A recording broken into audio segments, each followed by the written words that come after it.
thank you all for coming and joining us here today actually. Alright, we have Mr. Jeffrey Aaron B. Omar. And with him is Mr. Arif Akram. And next to me is Miss Sumaya Hai and Mr. Aziz, right? So we have two more speakers that are absent actually, and we're expecting them, Mr. Stuart Thomas and Miss No Azraeli. They will join us soon. Today's event is a participative forum called Isel My Story, and it brings us together to hear the experiences of different entrepreneurs, the experiences and real life experiences of entrepreneurs, of different entrepreneurs, and find out the opportunities and challenges that they've each faced in starting up a business. So it also presents us with the opportunity to ask questions and to gain first-hand knowledge from business experts in different fields. So basically, today's event is about people that have actually been there. They've done businesses and they know what you have to face in starting up a business. So they'll tell us a little bit about what you need to know. So I'll have to introduce my first speaker now. Our first speaker for today, like I said before, is Mr. Jeffrey Aaron B. Omar and his colleague, Arif Ikram. They are both co-founders of the Riverson Translators, which they started as students. Jeffrey Aaron B. Omar holds a diploma in investment management from MSU, and Arif Ikram holds a diploma in TESL. Hello, Unitar. Thank you, Michael, for the introduction. So we are the Riverson Translators. What we do is we translate from BM to English and English to BM only. So where we are from is from Shah Alam. So the environment we are in, everyone, like not many people can speak English, but they have ideas they want to express. So we come in and make them look good, but yeah, like we didn't start off easy though. So, alright, so we are the Riverson Translators. You guys know we do translations, BM to English, that is all, but we've done this for a while, that we've met a lot of people. So we can pretty much do any language now. Alright, so this is our clients. We work with PDRM, DBKO, Museum Nagara, RHB, PPM, which is another NGO translation company. And right now we are also working on Dream Drives. We're helping someone make this company happen. So that's Rick and me. We study in MSU. So we're pretty much like the only guys that can pretty much speak good English, so and so. All right. So Riff and I, we've known each other since orientation when we first went into MSU. So we were in a hall where we couldn't understand anybody. Like we couldn't understand, but he had the accent. I stuck out like a sore pimple. So yeah, it's pretty much how we were like-minded people. So this was like a couple years back, and during this time we were also doing like freelance work for everybody. Like not really freelance work, but when assignments came in, we would help them do some corrections. And sooner or later, the students graduated, and then we were helping them doing degree work. And then they graduated again, and we were doing their doctors. We were doing some correction in their doctor's study, which led us to our clients. Okay, so the next one. So these two pictures are some of the most important pictures for me before we started. So what happened, the picture of me in the car, I ended up having a flat tire one day. So I was driving from Sungei-Buloh to Shah Alam, and the car was steering and I was flat road. The only person I had with me was my girlfriend. and she ended up having to cover the whole expense to fixing the tire, you know, and I broke the knots too when unplugging. So, you know, I only called 3 people. I only called like 1 person down, which was Rip. He came down. It was like 4 o'clock in the morning. And as I saw my car being towed away, like, just said like, you know what, I'm not going to need this broke again. So, yeah, overall the whole expense reached up to 600 million. So, like, I think it was like 3 days later. Like Riff and I, we would joke. Before we registered the company, we would always joke around about starting a company, and we didn't really know what it took to start a company. We just wanted to tell people, hey, we have a company, and it didn't matter if we had business or anything like that.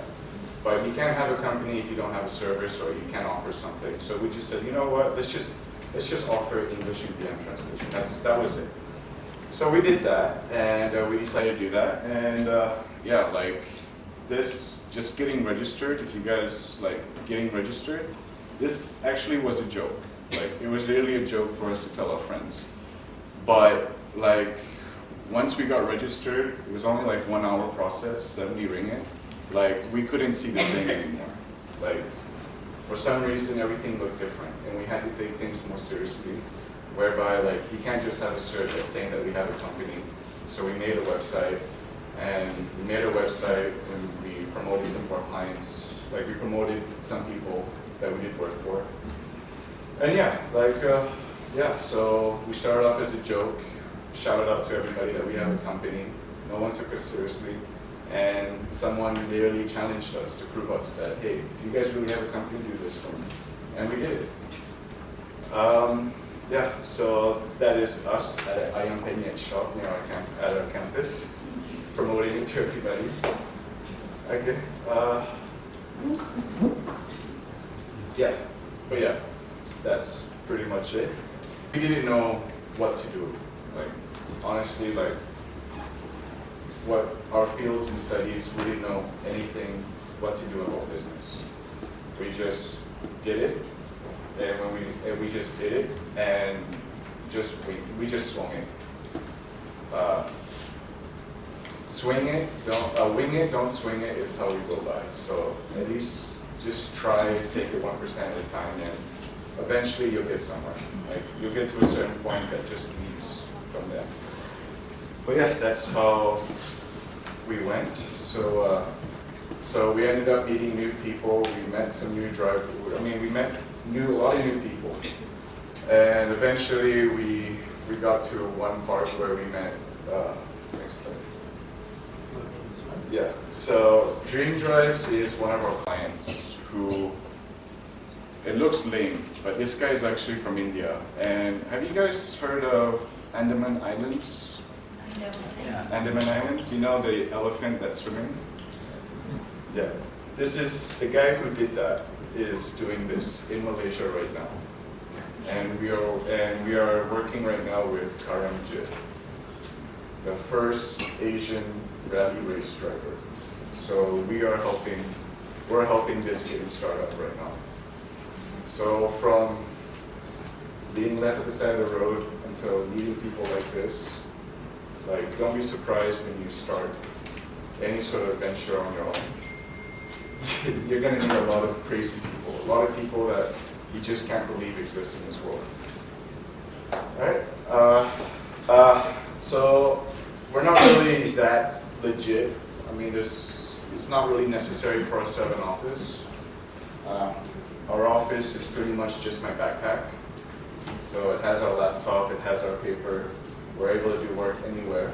So our only overhead cost for expenses is only buying a meal at a cafe, and we get Wi-Fi, and we're able to do all our work there.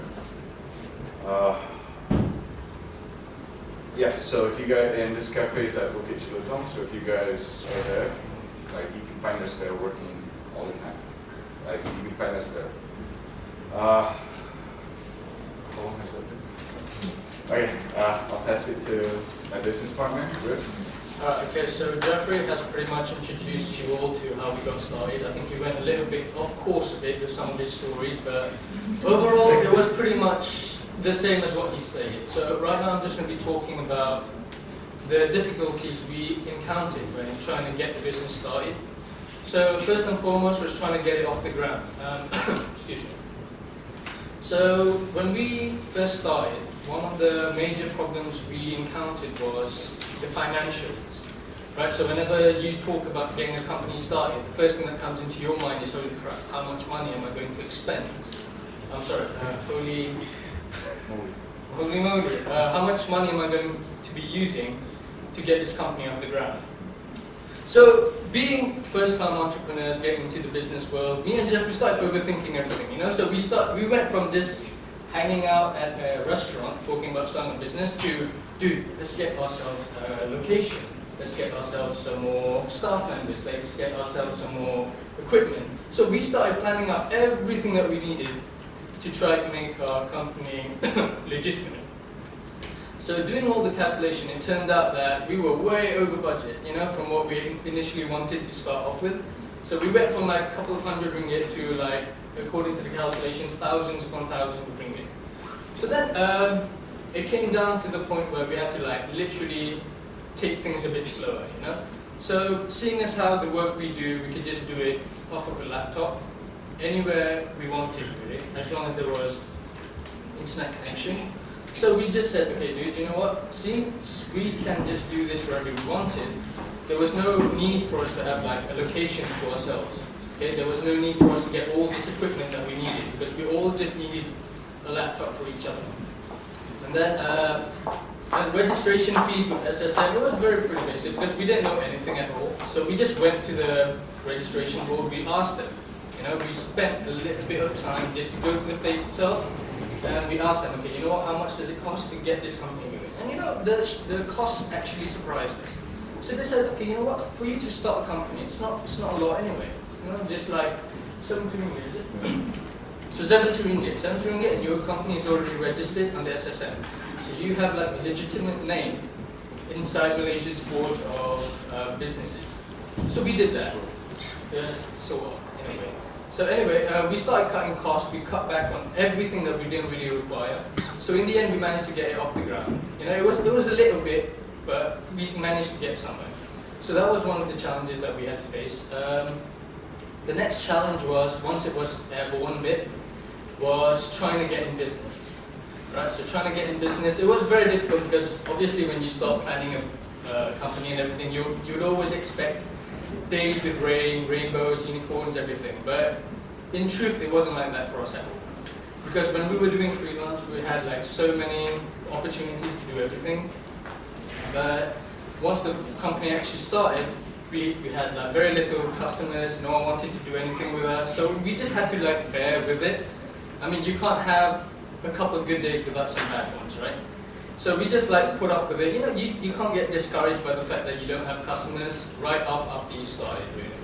So that kind of bummed us out for a bit, but you know, eventually we just learned to accept it. You know, there are days where you get business, there are days where you don't get it. So another one of the problems that we encountered was we weren't being taken seriously by other companies or individuals who wanted to work with us. Now this was a problem for any startup company, okay? Because when your customers don't take you seriously, they're not going to think you're credible for the amount of work that you're going to be doing. Okay, so when they do give you contracts, when they do give you work, they're just going to like cut back on all the costs, meaning they'll just pay you half. They just pay you a quarter, you know, just because, okay, you know what, you're kind of still new, so why should I bother paying you a professional price rather than just going to an actual professional? So some of the jobs that we worked with, we actually had to do it pro bono, meaning we didn't expect payment at all. Okay, so we did it with the thought in mind that, okay, we're doing this just to get our company recognition. You know, we were okay with not being paid, just as long as it gave us the experience we needed to better ourselves along in the future. You know, so there were days where we did work for a lot of different companies, a lot of different individuals, and they didn't even bother giving us paychecks or anything, but we were okay with it.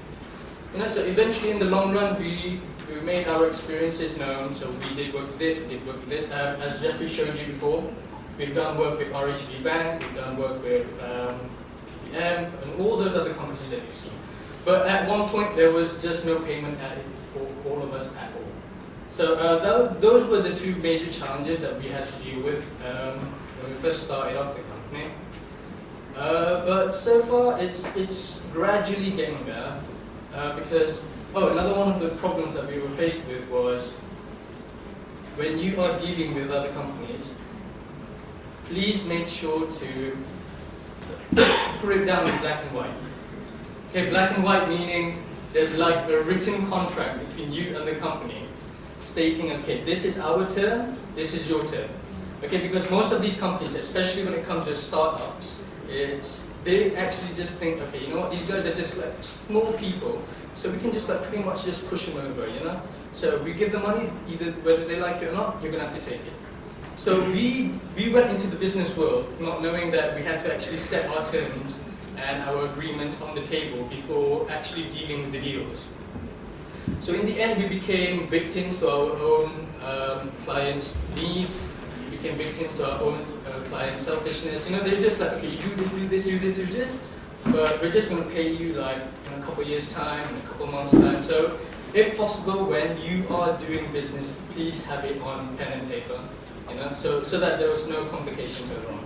Wait, not those clients. We put them there because they were the best. Not those clients, but there will be clients that will be like that. You know, especially when it's known that you are just starting up your company. Trust me, there will be clients who will take advantage of that, because to them, especially with these more experienced individuals, to them, money isn't the only way that they can pay you. Okay, so they will try to convince you that, okay, you know what, money isn't the only way that we can pay you. We can pay you through experience. We can pay you through all these other adventures that you could be having. So is it okay if we just pay you with that instead? So us being the small timers that we were, we just decided, okay, you know what, it's better than not getting anything out. So you know, those were like some of the challenges that we were faced with when trying to get the company off the ground and having to deal with all different entrepreneurs from different backgrounds and different demographics, really.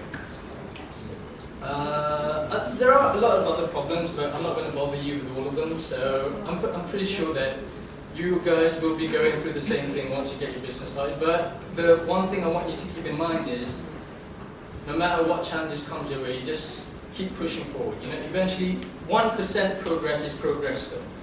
You know, so don't get heartened by the fact that people are misusing you. Eventually, those kind of experiences will just lead you to become a better entrepreneur in the long run. Thank you.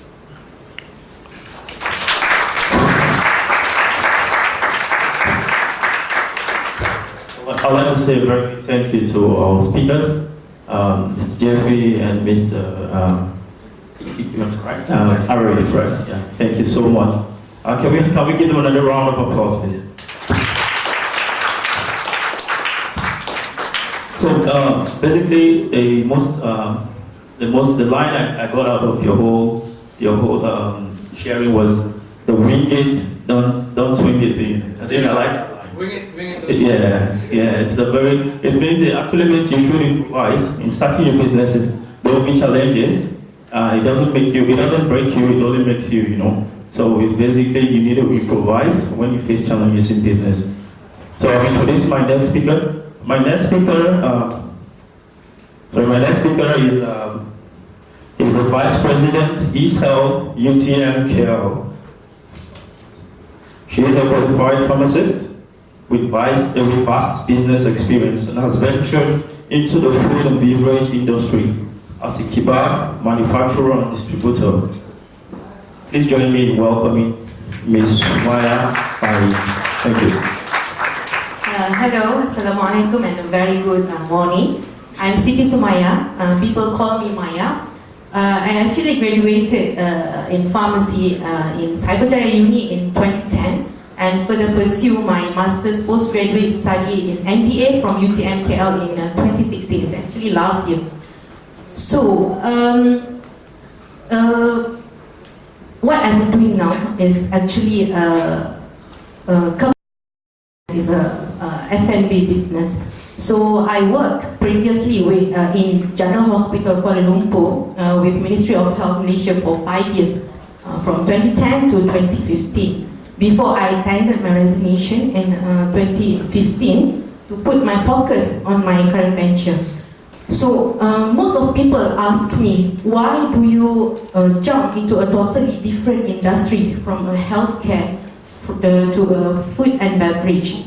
So it's actually a family business started by my father back in 1995, taken over from an Australian resident company, attempted to start a business here, but they didn't make it.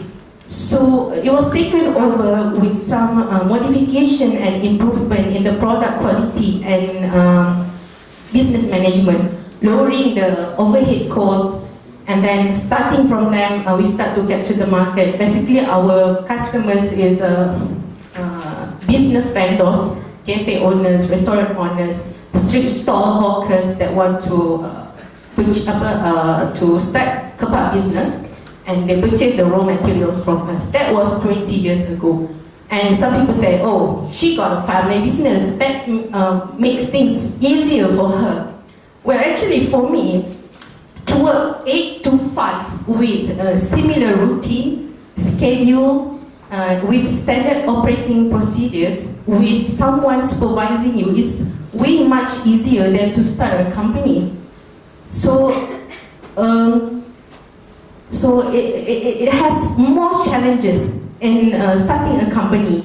So what is the point I want to tell here is the passion that drives me to take this jump, okay? So the passion to give more to the people, to give more to my families, to give more to the societies is my motivation to actually start. And this giving more is possible only through this entrepreneurship. Okay, so I started this because I see some problems in the current company. Okay, we didn't do much marketing. The food vendors that operates the kebab is actually 20 years more older than they started.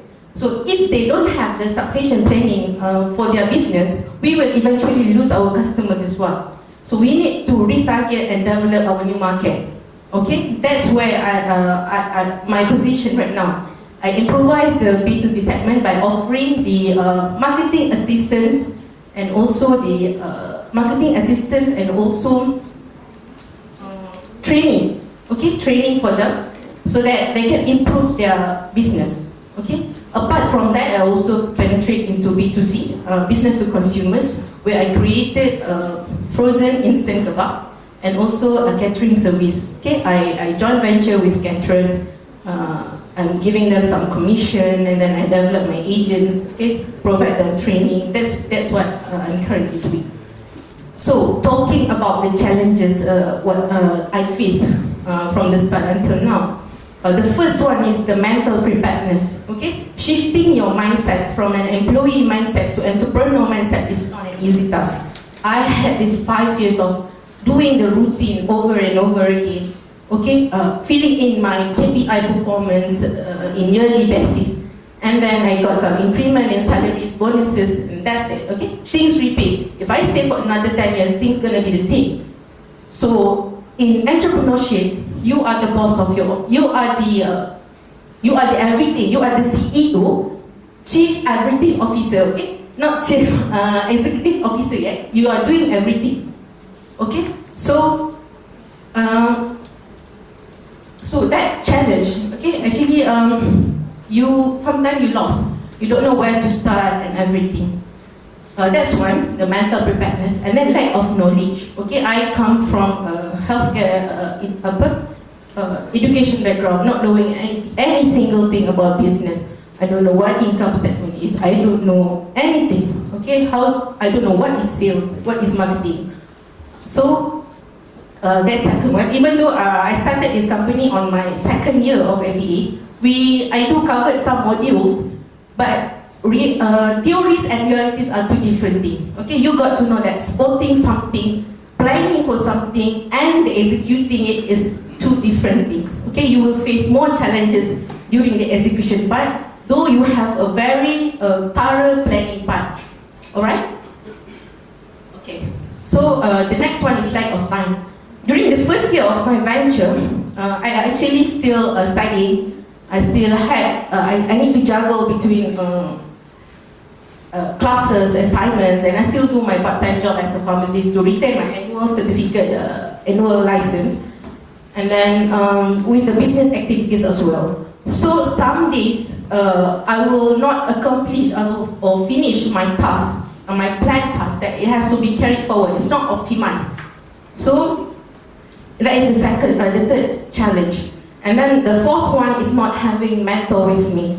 Okay, for a company to actually expand, we need an external pushing factor to give you different views and perspective on how we're gonna expand it. All right. So having said it's a family business, I actually stay with my younger brother to handle it. Okay, my younger brother is an engineer graduate, currently operating, taking care of the operation part. And my parents actually resides in Indonesia. They handle the bigger factory there. So with limited time and interaction, where my parents should be my first mentor, they are not here to actually supervise and guide me on what I should do next. So apparently, why does this happen is because I do not share much to others of what I'm doing. Until I presented my business plan in my entrepreneurship class, where Mr. Aziz is a PhD UNITA student. He listened to my business plan and interested on one of the projects, the business licensing package. So after that, he invited me to plan further about it. He brought his teams, and then we have several discussions on how to make it into reality. So even though there's some hiccups through the execution process, I still not give up. I still modify it to make it doable, okay? Until it happens, inshallah. Alright? So not having mentor is the challenges. So all of these challenges actually leads to an improper action or no action at all, okay? Having fear that it will fail prevented me from actually taking action on it, alright? So you don't have to suppress your fear. You have to acknowledge it and then you address out. Why you do have this fear feelings, okay? Why is that? And then you take action on how to solve the problems, okay? Okay, alright. And how do I overcome these challenges? The first one is I reset my goals. Okay, I reset my goals in 3 years' time, in 5 years' time, in 10 years' time, what I'm going to achieve. Okay, some mitigation plans on the risks that I might have. And then the next one, I put schedule for my business activities. Okay, I put schedule. Just like when we are in school, we have this school schedule, right? So all life was way much organized than now. Okay, so actually put the schedule around what you should achieve, and if not achieving it, why? And then you can always carry it forward to the next day, but do not procrastinate, okay? So